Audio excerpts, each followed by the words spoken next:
전도서 보겠습니다. 전도서 9장입니다. 전도서 9장 1절부터 10절까지 교독하겠습니다. 제가 먼저 읽겠습니다. 나는 이 모든 것을 마음속으로 깊이 생각해 보았다. 그리고서 내가 깨달은 것은 의로운 사람들과 지혜로운 사람들이 하는 일을 하나님이 조종하신다는 것, 그들의 사랑과 미움까지도 하나님이 조종하신다는 것이다. 사람은 아무도 자기 앞에 놓여 있는 일을 알지 못한다.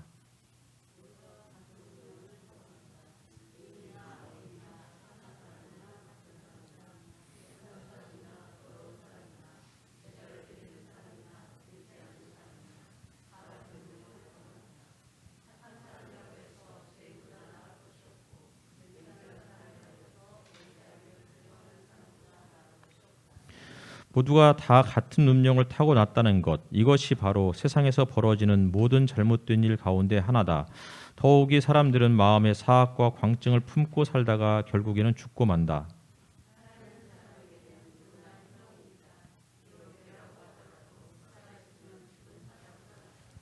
살아있는 사람은 자기가 죽을 것을 안다. 그러나 죽은 사람은 아무것도 모른다.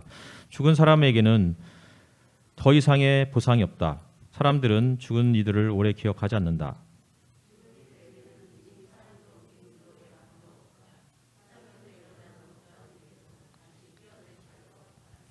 지금은 하나님이 내가 하는 일을 좋게 보아주시니 너는 가서 즐거이 음식을 먹고 기쁜 마음으로 포도주를 마셔라. 너의 헛된 모든 날, 하나님이 세상에서 너에게 주신 덧없는 모든 날에 너는 너의 사랑하는 아내와 더불어 즐거움을 누려라. 그것은 내가 사는 동안에 세상에서 애쓴 수고로 받는 몫이다.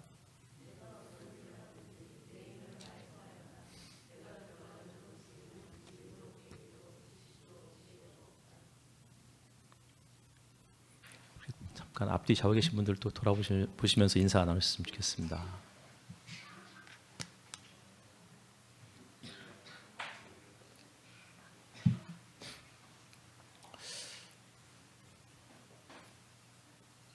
많이 춥죠?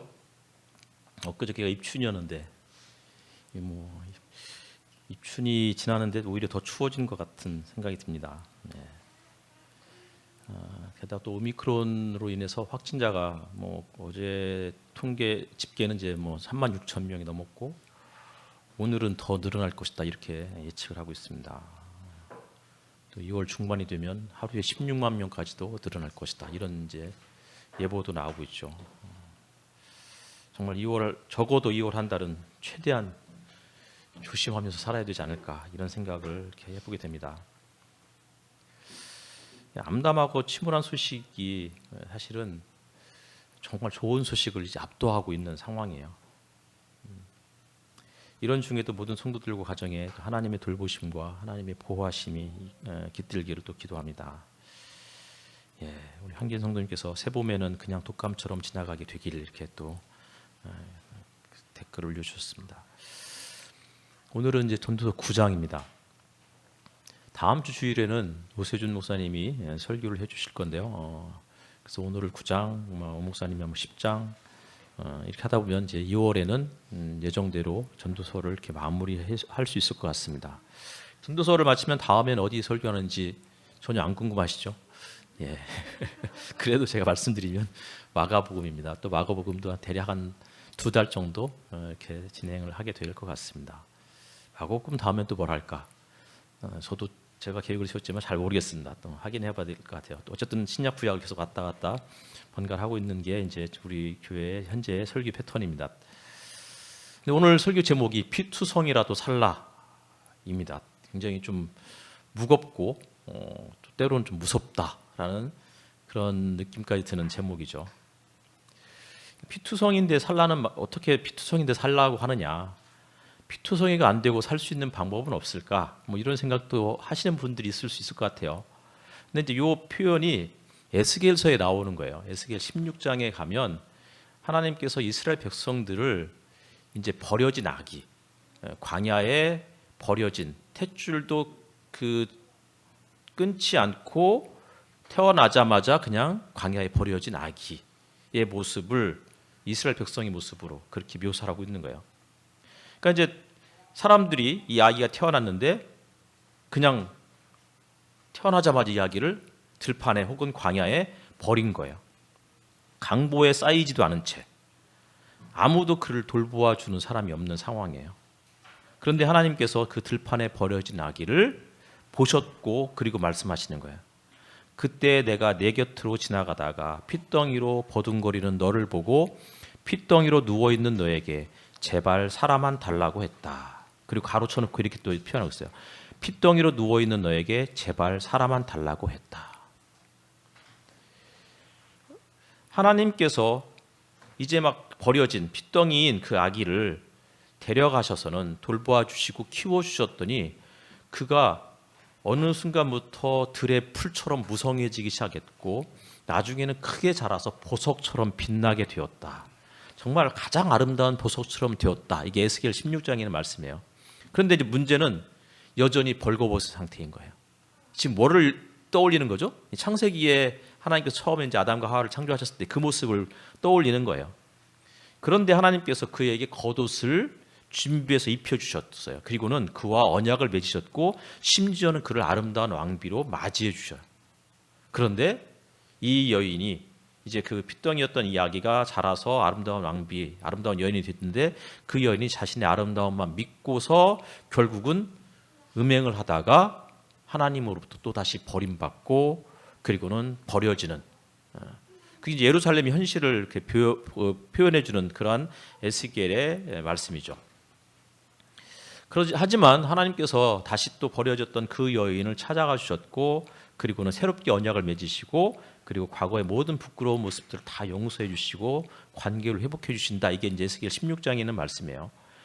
피투성이로 살라 이런 말은 버림받고 홀로 살아갈 수 없는 존재이지만 하나님께서 그런 그를 보셨고 그를 돌보시고 데려다가 키워주신다는 것을 전제로 하고 있는 말씀이에요. 전도서로 돌아가면 전도자가 이제 한 가지 사실을 깨닫게 되죠.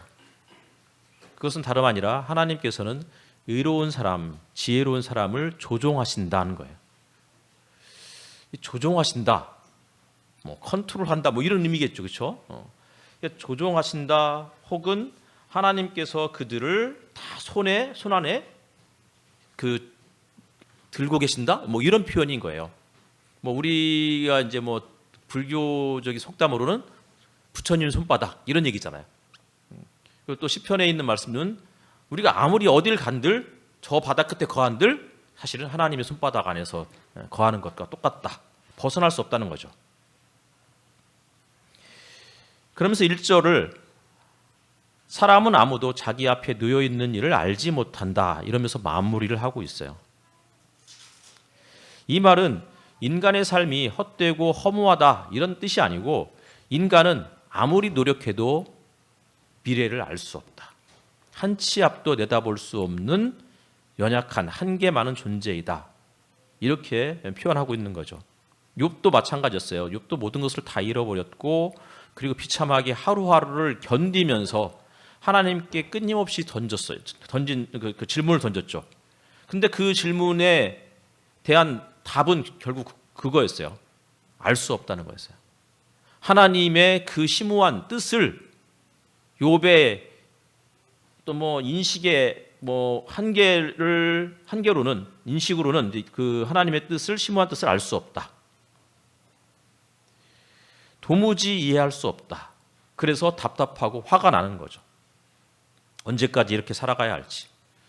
언제쯤 우리에게는 평안하고 안정된 삶, 예전처럼 큰 걱정 없이 그냥 작은 일에도 웃으면서 지낼 수 있을지. 이것만 알았으면 좋겠다는 거죠. 언제쯤 코로나가 끝날까?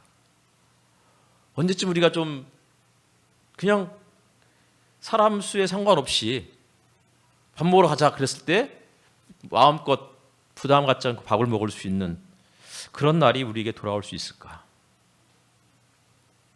아침에 집에서 나왔는데 집에서 나와서 한 2, 3분 걸었는데 제 입에 마스크가 없는 거예요. 그래서 돌아가야 되나? 2, 3분 걸어 나왔는데 그래도 다행히 가방에 마스크 하나가 있어서 그거를 이렇게 착용하고 나왔어요. 2년을 넘게 마스크를 지금 끼고 다니는데도 아직 적응이 잘 안 되는 거죠. 언제쯤 마스크 없이 살 수 있을까요? 근데 이것만 알면 좋겠어요. 뭐 한 3년을 더 해야 된다? 참을 수 있을 것 같아. 근데 이제 이게 뭐 3년이 될지 5년이 될지 아니면 한 달 뒤가 될지 전혀 알 수 없는 상황이니까 그러니까 답답한 것 같아요. 근데 우리가 미래를 안다면 그렇다면 우리가 정말 행복하게 살 수 있을까? 이게 이제 전도자가 우리에게 주는 어떤 질문이기도 해요. 미래를 알았는데 우리의 미래가 이 영원 죽을 때까지 마스크를 못 벗는 거예요. 하루에 3만 명, 4만 명 이 정도가 아니고 그냥 눈을 뜨면 막 수십만 명씩 걸리는 거죠. 그리고 걸린 사람이 또 좀 있다가 또 걸리고 뭐 이런 일들이 반복된다고 하면 우리가 살 수 있을까요? 우리가 사랑하는 사람이 지금처럼 죽을 때까지 계속 고통 속에서 살아가고 있다는 사실을 알고 있다면 우리의 관계가 지금처럼 끝까지 계속 안 좋은 상태로 살아가야 한다면 그게 과연 우리가 미래를 아는 것, 앞날을 아는 것이 복이라고 말할 수 있을까? 지난주에도 잠깐 언급했지만 그 테드 창의 당신 인생의 이야기에서 그 여주인공이 이제 미래를 알게 되잖아요. 미래를 알게 되는데 그 미래는 뭐였어요? 자기가 지금 가깝게 옆에서 함께 지내고 있는 그 과학자였던 그 사랑하는 사람과 결혼을 하지만 결국 그 남자가 나중에 떠나죠. 그러니까 헤어질 것을 알면서도 그 남자와 결혼을 하고 그 남자를 통해서 낳은 딸이 결국은 20세도 20살도 채우지도 못하고 세상을 떠나야 되는 현실을 알면서도 그 아이를 낳는 이유 뭐였어요? 그것은 사랑 때문이었어요. 지금 내가 이 사람을 사랑하고 지금 그 사랑하는 그 사람을 통해서 낳은 그 아이를 어쨌든 사춘기 때 계속해서 갈등하고 삐그덕거리고 이러는 상황 속에서도 여전히 사랑한다는 그 사실이 어쩌면은 모험을 감행할 수 있는 힘이 되었다. 이게 이제 그 소설의 내용이었던 것 같아요. 하지만 우리는 미래를 알 수 없어요. 미래를 알 수 없기 때문에 그 당신 인생의 이야기의 그 주인공처럼 아니 그것보다 더 불행하게 살아야 된다고 말할 수 있을까? 그렇지는 않을 것 같아요. 오히려 모르는 것이 복이다. 그래서 7장 14절에도 좋은 때에는 기뻐하고 어려운 때에는 생각하여라. 하나님은 좋은 때도 있게 하시고 나쁜 때도 있게 하신다. 그러기에 사람은 제 앞일을 알지 못한다. 이렇게 쓰고 있죠.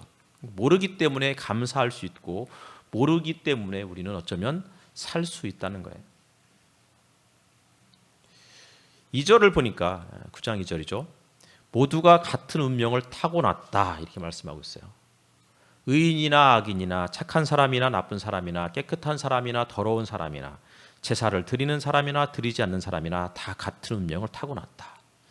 우리는 예배를 드리는 사람은 더 잘 살고 복을 받고 예배를 드리지 않는 사람은 뭐 세상에 살다가 고통스럽게 살다가 망할 것이다. 사실 그랬으면 좋겠죠, 그렇죠? 온라인으로 예배를 드리는 사람과 오프라인으로 예배를 드리는 사람 중에 오프라인으로 드리는 사람이 더 많은 은혜를 받고 더 복을 받는다. 그러면 사람들이 아마 다 올 거예요. 그런데 그렇지 않잖아요. 온라인으로 예배를 안 드려도 오프라인이든 온라인이든 아예 예배 자체를 안 드려도 우리보다 훨씬 더 행복하고 훨씬 더 잘 살 수 있다는 거예요.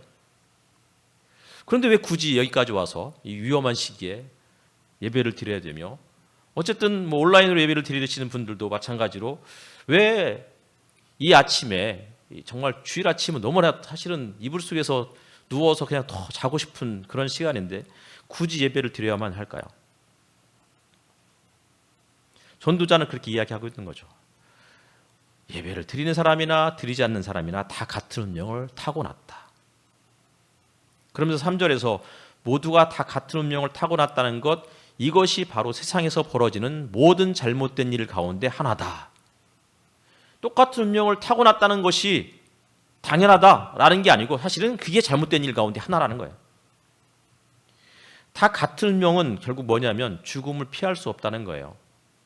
의인은 오래 살고 악인은 일찍 죽고, 의인은 세상에서 번성하고 악인은 멸망하고, 이게 사실 구약의 메시지 중에 하나였는데 전도자는 그런 상식을 뒤집어 버리고 있는 거예요.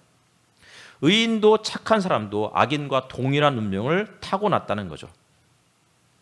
그리고 그것이 모든 잘못된 일 가운데 하나라고 말하고 있는 거예요. 한마디로 부조리하고 불합리하다는 거죠. 그러니 어찌해야 될까요? 의인으로 살다가 사는 것이나 악인으로 사는 것이나 매일반이라고 하면 굳이 의롭게 살 필요가 있어요? 굳이 우리가 하나님 앞에 예배를 드리면서 그리스도인으로서 그렇게 살 필요가 있느냐고요. 그냥 악인으로 살아도 되지 않을까요? 하지만 전도자는 악인으로 살아라, 의인으로 살아가는 게 더 바보 같은 짓이니까 악인으로 살아라, 이렇게 이야기하는 것이 아니고 4절을 보니까 살아있는 사람에게는 누구나 희망이 있다라고 이야기하고 있는 거죠. 살아있는 개가 죽은 사자보다 더 낫다는 거예요. 살아있는 사람은 자기가 죽을 것을 알지만 죽은 사람은 아무것도 모르기 때문에 차라리 살아있는, 죽음을 아는 살아있는 사람이 죽음을 모르는 죽은 사람보다 더 낫다는 거죠. 그리고 죽은 사람은 사람들에게 오래 기억되지 않는다는 거예요. 그러니 살아서 오래 기억되는 게 훨씬 낫다고. 왜요? 희망이 있기 때문이라고. 희망 뭐예요? 희망은 오지 않은 거잖아요. 아직 오지 않은 것. 그리고 어쩌면 영원히 오지 않을 수도 있어요. 그럼에도 불구하고 이 희망이 우리를 살게 한다는 거예요. 그 사무엘 베케트라는 사람이 쓴 고도를 기다리며라는 희곡 있죠. 이 고도가 이제 영어로 G-O-D, O-T예요. 고도. 왜 T를 발음하지 않는지는 잘 모르겠는데 고도예요. 프랑스어라서 그런가요? 어쨌든 간에 이 희곡의 두 주인공은 불황자들이에요. 블라디미르 그리고 에스트라공. 근데 이 사람들이 한 전령으로부터 전가를 받게 돼요. 고도가 오늘은 못 오더라도 내일은 꼭 올 것이다. 이런 메시지를 받는 거예요. 근데 오늘을 기다려서 내일 온다고 했으니까 내일이 됐는데 어떻게 해요? 안 와. 얼마 동안 안 와요? 50년을 기다렸는데 안 와. 이게 말이나 되는 거예요? 그러면 이 소설에서 맨 마지막에, 희곡에서 맨 마지막에 50년이 지난 뒤에 그럼 고도가 올까요? 안 와요. 고도는 이 희곡에서 한 번도 등장하지 않아요. 그러면 이 두 사람은 50년을 고도를 기다리면서 살면서 어떤 유익이 있었을까요? 아니, 50년 동안 내일 올 거라고 믿었던 그 고도가 50년 동안 오지 않았어요. 그렇다면 이 두 사람은 속은 걸까요? 속았죠, 그렇죠?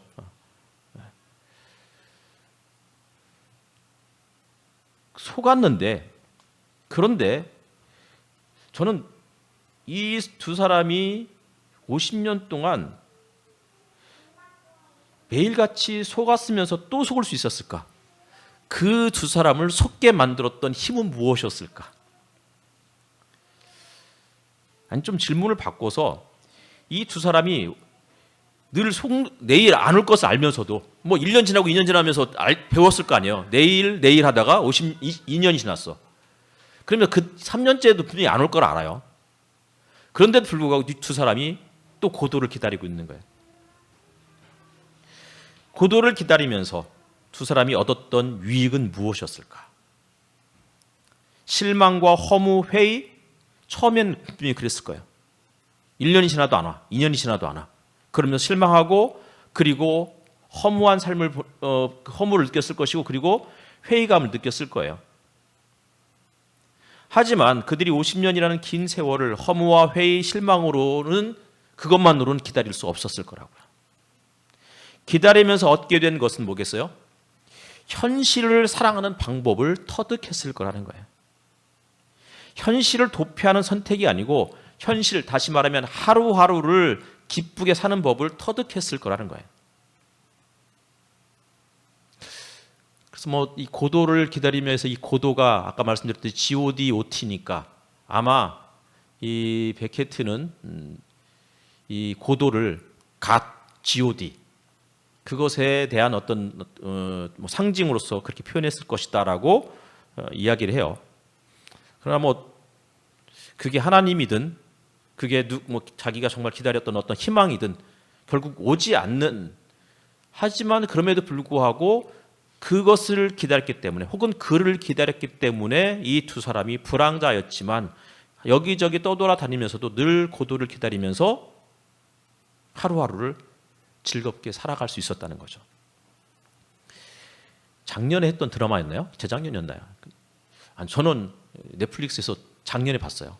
나의 아저씨. 그 언제 했던 거죠? 꽤 됐나요? 전 늦게 본 거였군요. 그러니까 어쨌든 간에 그 드라마에 인상적인 대사가 하나가 나오는데요. 망가져도 행복할 수가 있구나 였어요. 망가져도 행복할 수 있구나. 그 드라마에는 망가진 사람들이 여러 명 등장하잖아요. 거의 주변에 뭐 주인공부터 시작해서 다 망가진 사람들이에요, 사실은. 근데 망가진 사람을 보면서 또 다른 누군가가, 또 다른 망가진 사람이 위로를 얻는 거예요. 한 여자 배우였죠. 그 사람이 자기 그 영화의 감독이었고 자기를 굉장히 무시했던 그 사람이 청소부로서 망가진 인생을 살아가는 걸 보고서 희망을 얻는 거죠. 위로를 얻는 거죠. 에스겔 아까 16장에 피투성이라도 살라, 혹은 핏덩이라도 살아야 된다. 제발 사람만 달라. 어떻게 살 수 있을까요?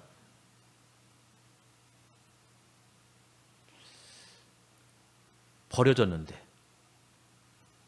버림받았는데, 그 누구도, 심지어는 자기를 낳은 부모도 그를 버렸고 지나가는 그 누구도 그를 돌봐주지 않았는데, 그런데 하나님께서 그를 찾아와 주셨고 그를 돌보아 주셨다. 그래서 결국은 그가 들판에 무성한 들풀처럼 번성하게 되었다. 가장 아름다운 보석과 같은 여인이 되었다. 이런 내용이잖아요. 근데 망가져도 살 수 있을까요? 아니, 망가져도 행복할 수 있을까요? 살 수는 있죠. 그러나 여기서 말하는 삶은 행복을 전제로 한 삶이에요.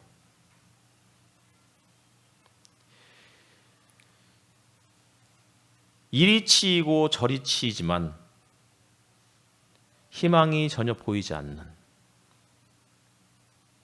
그런 상황 속에서도 우리가 어떻게 살 수 있을까요? 아니, 그런 사람이 있다고 그러면 그런 사람에게 피투성이라도 살으라고 말할 수 있을까요?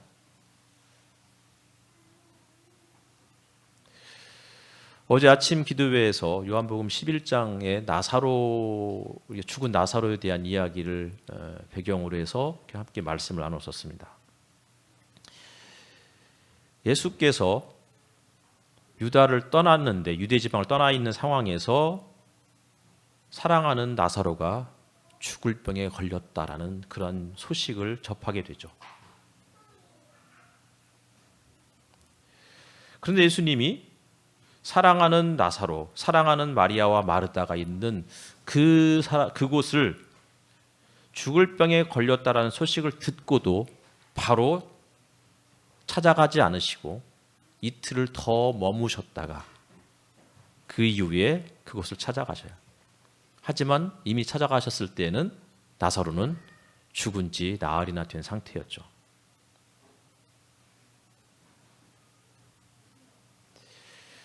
그때 예수님이 그 나사로가 죽어가고 있다는 그런 이야기를 들으셨을 때 이런 말씀을 하세요. 내가 거기에 있지 않은 것이 너희를 위해서 도리어 잘된 일이므로 기쁘게 생각한다. 이 일로 말미암아 너희가 믿게 될 것이다. 예수님이 그곳에 안 계신 것 때문에 오히려 기뻐할 일이라고. 오히려 그들의 믿음 혹은 너희의 믿음에 더 유익하게 될 거다. 뭐 이런 내용이에요. 하나님이 우리와 함께 하시지 않는다는 사실이 오히려 우리의 믿음에 더 유익하다. 그러니까 늘 안 계시면 문제가 되겠는데 지금은 이제 안 계신 때가 있다는 거예요. 우리는 하나님이 늘 우리와 함께 하시기를 원하지만 때로는 하나님이 우리와 함께 하시지 않는다는 그런 것들을 온몸으로 느끼며 살아가고 있는 거예요. 우리가 기도하는 것은 기도가 응답되지 않았기 때문에 기도하는 거예요. 그렇잖아요. 기도는 응답된 이미 실현된 것을 위해서 기도하진 않죠. 그건 감사하겠죠. 감사의 기도를 드릴 수 있겠지만 기본적으로 기도라는 것은 아직 이루어지지 않은 거예요. 그런데 부모로서 기도는 부모로서 자녀를 위한 기도가 늘 기도할 때마다 하는데 계속 기도하는 이유는 뭐예요? 이 기도가 응답이 안 되기 때문에 기도하는 거잖아요. 어렸을 때는 어렸을 때 또 어려움이 있고 좀 크면 좀 컸을 때 어려움이 있고 다 커도 또 문제고 그래서 늘 기도하는 거죠. 기도를 해서 응답을 받지 못하는 상태. 이 말은 하나님이 지금 우리와 함께 하시지 않는다. 다시 말하면 하나님의 부재의 시간이라는 거예요. 그런데 오히려 하나님이 우리와 함께 하시지 않는다는 그 경험이 우리의 믿음을 더 돈독하게 만드는, 더 유익하게 만드는 요인이 될 수 있다는 사실이에요. 조금 이해가 안 되죠, 그렇죠? 주님이 우리와 함께 하셔야 좋을 것 같은데.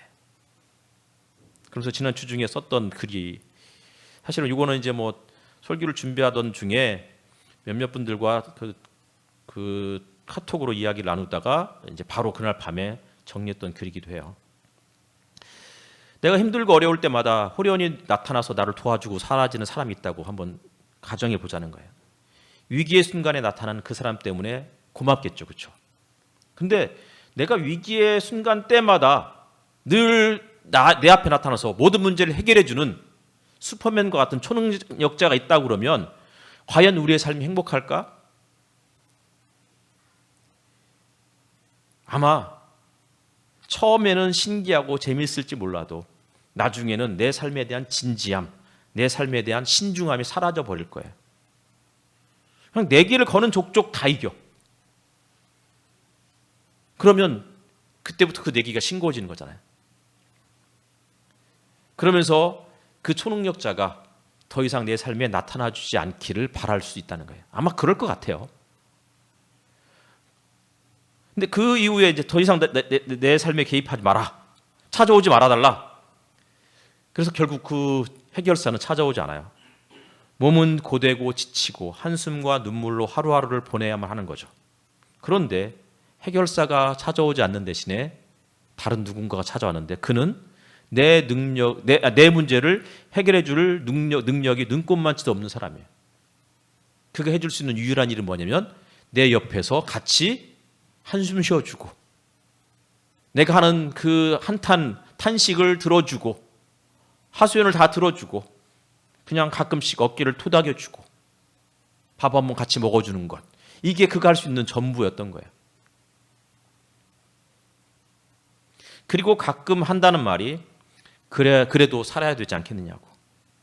내가 있지 않느냐. 아무런 도움이 안 되는데.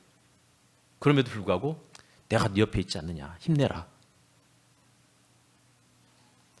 그러다가 문득 드는 생각이 왜 이 사람은 자꾸 나를 찾아올까? 도움도 주지 못할 거면서. 그러면서 옛날에 위기 때마다 나를 찾아와서 모든 문제를 해결해 줬던 그 초능력자가 그리워지기 시작하는 거죠. 하지만 그는 오지 않을 거예요.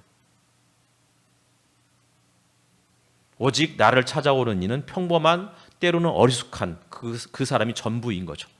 처음에는 귀찮았는데 근데 언제부턴가 그를 기다리기 시작해요. 그리고는 그가 내 곁에 앉았을 때 내 하소연을 다 들어주고 가끔 술 한잔 따라주고 가끔 위로 같지 않은 말을 던지는 그를 기다리는 거죠.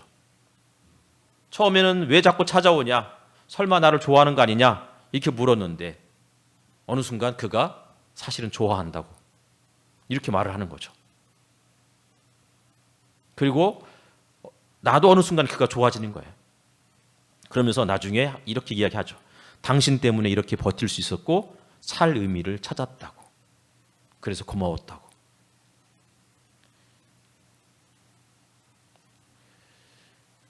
누구를 선택할 것인가? 내 문제가 있을 때마다 즉각 해결해 주는 만능 해결사를 선택할 것인가, 아니면 약해 빠지고 어리숙한 바보 같아 보이는 그를 선택할 것인가. 내 삶에 있어서 가장 내 삶을 풍요롭게 만드는 이는 내 모든 문제를 해결해 주는 이가 아니고 그냥 내 곁에 찾아와줘서 함께 내 이야기를 들어주면서 같이 울어주는 그 사람이 어쩌면 우리에게 진정으로 필요한 사람이다. 이 이야기를 하고 싶은 거죠. 아우슈비츠에서 부모를 잃었던 한 사람이 있었어요. 그 사람이 한스 요나스라는 사람이었는데, 한스 요나스가 결국은 이제 아우슈비츠에서 부모는 잃고 자기는 살아났는데, 그리고 나서 그가 쓴 글에 이런 내용이 있어요. 완전 무결한 하나님이 아니라 되어 가시는 하나님, 고통당하는 이와 함께 고통받으시는 하나님, 고통받는 이를 돌보시는 하나님, 그 하나님이 내게 가장 필요한 하나님이었다고.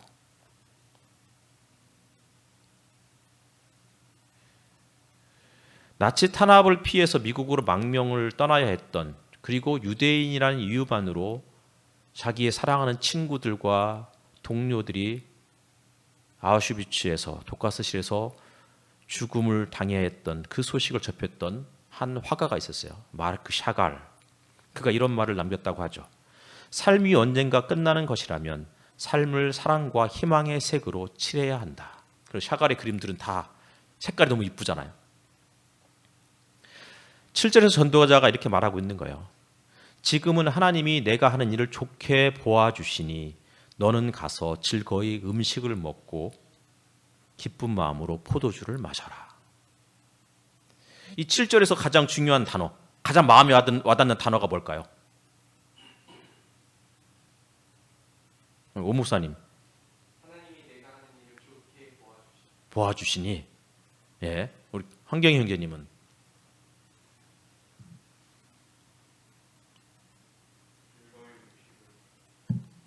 먹고 포도주를 기쁜 마음으로 마셔라. 뭐 이런 거겠죠, 그렇죠? 저는 여기서 이 문장에서 제일 중요한 단어는 지금이다라는 생각이 들어요. 지금은 9절에 보니까 이렇게 돼 있어요. 이 지금이 어떤 날이냐면 너의 헛된 모든 날, 하나님이 세상에서 너에게 주신 덧없는 모든 날, 이게 지금이야. 그런데 어떻게 하라고요?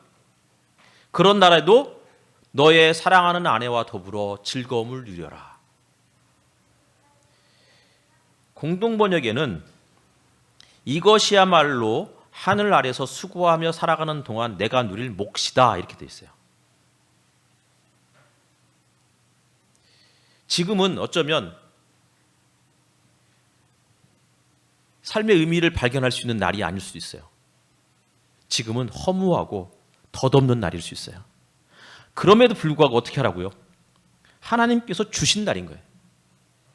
그렇다면 이 날을 최대한 의미를 풍요롭게 만드는, 풍요로운 의미를 찾아가는, 발견할 수 있는, 이게 사실 우리에게 주어진 몫이라는 거예요.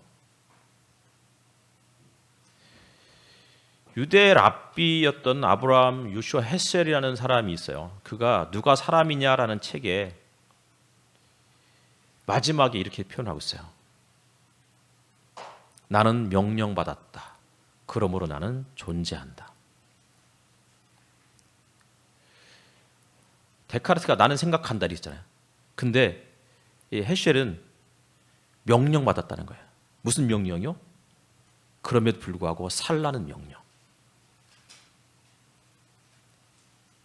살아야 한다는, 에스겔의 말씀처럼 피투성이라도 살아가야 한다는 그 명령. 삶은 그렇기 때문에 책임이라는 거예요. 주어진 책임. 하나님이 우리에게 살으라고 이 땅에 보내셨고, 하나님이 우리를 세상을 책임지라고, 돌보라고 창조하셨다는 거예요. 그냥 던져진 존재가 아니고 창조된 존재, 버려진 존재가 아니고 우리를 찾아와 주시고 돌보아 주시고 우리를 아름다운 보석처럼 가꾸어 주실 그분이 우리를 창조하셨다는 거예요. 그래서 아브라함 헤셜이 이렇게 이야기를 해요. 문제는 어떻게 나의 존재를 숨김없이 살 것이냐이다. 사람됨은 세상 안에서의 삶이다. 이렇게 돼 있어요. 남김없이, 숨김없이 살아가야 하는 거라고요. 단 한 방울의 인생을 허비하지 말라는 거예요.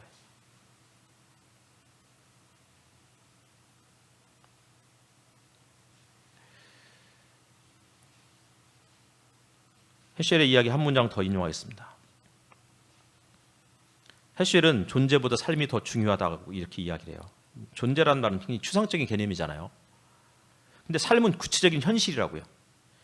현실에서 개념이 나온 것이지 개념에서 우리의 삶이 나온 게 아니라는 거죠. 근데 우리의 삶은 어때요? 우리 현실은 늘 지루해. 매일같이 반복되는 삶이에요. 판에 박힌 그러한 삶이 우리들의 인생인 거예요. 지극히 상식적이고 평범한 것이 우리의 삶이라고요. 그러나 이렇게 상식적이고 평범하고 때로는 지루하기 짝이 없는 이런 현실적인 삶이 하나님께서 주신 선물이라고 이렇게 이야기하고 있는 거죠. 지금은 지루하고 답답하고 화가 나고 이해할 수 없을지라도 혹은 허무할지라도 네가 사는 동안에 네가 사는 동안에 세상에서 애쓴 수고로 받은 복, 이게 바로 하나님이 우리에게 주신 삶이라는 것입니다.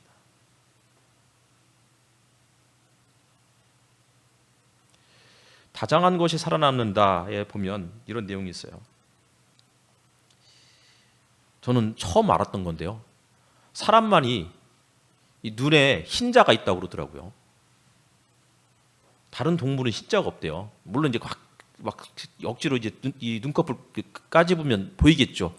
그러나 딱 보면 모든 동물은 검은 눈동자밖에 보이지 않는데요. 근데 사람은 왜 흰자가 보일까요? 더군다나 흰자가 아주 많이 보여요. 왜 그럼 동물은 검은 홍채만 보일까요?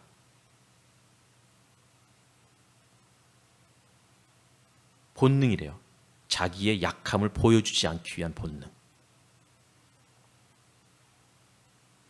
흰자가 보이는 순간 자기의 약함을 그대로 노출하는 거래요. 상대방에게. 그런데 그 다정한 것이 살아남는다 그 책의 저자는 개보다 늑대의 지능이 훨씬 높은데도 불구하고 늑대는 거의 멸종 상태인 반면에 개는 지금 뭐 사람만큼 많지요. 그렇죠? 얼마만큼 많은지 잘 모르겠지만 개가 늑대보다 훨씬 더 약했는데도 불구하고 개가 생존했던 비결, 혹은 인간이 다른 종보다도 훨씬 약했음에도 불구하고 지금까지 생존했던 비결, 자기의 약함을 약하다고 보여줄 수 있는 그 사실이 사람을 살게 만들었다는 거예요. 그냥 대놓고 눈에 나 약해라고 써 있는 거잖아요. 흰자는 나 약한 존재야. 근데 그 구절을 읽으면서 갑자기 그 생각이 났어요. 예수님의 그 약함이 결국은 우리를 구원하셨다는 사실, 예수님의 그 십자가가 우리를 살리셨다는 사실, 따라서 우리의 약함이 약점이 아니고 어쩌면 우리가 살 수 있는 삶의 원동력이 될 수 있다는 사실. 그래서 약함을 숨기지 말고 내가 지금 정말 무능력하고 무기력한 상태라 할지라도 그것을 감추지 말고 그냥 그것을 옆 사람에게 다 보여주면서 살아가는, 그래야만 살 수 있다는 사실을 기억하는 저와 여러분이 되었으면 좋겠습니다. 기도하겠습니다.